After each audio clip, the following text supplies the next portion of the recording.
রাজ্যের মুখ্যমন্ত্রী মাননীয় মমতা ব্যানার্জি মহাশয়ের নামে বাংলাদেশের এক বক্তা কুমন্তব্য করেছে। আমার সাথে মমতা ব্যানার্জির রাজনৈতিক মতপার্থক্য আছে, থাকবে, কারণ মমতা ব্যানার্জি চোরগুলোকে প্রশ্রয় দিয়েছে আর আমরা চোর মুক্ত সমাজ ব্যবস্থা চাইছি। ফলে দুজনের আদর্শ এক হতে পারে না, দুজনের মত এক জায়গায় হবে না, সবসময় মতাদর্শগত সংঘাত লেগেই থাকবে।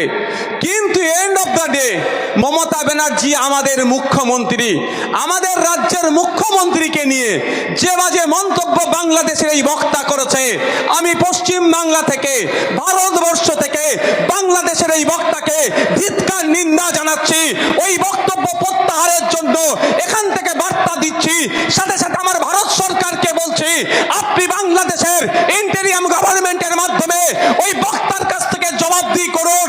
এই ইউনূসের সরকারকে আপনি বার্তা দিন, পশ্চিম বাংলার একটা অঙ্গরাজ্যের মুখ্যমন্ত্রীকে যে কুরুচিকর ভাষায় আক্রমণ করেছে তার জবাব বাংলাদেশ সরকারের কাছ থেকে আমার দেশের সরকারকে নিতে হবে, ছাড়ার কোনো জায়গা নাই।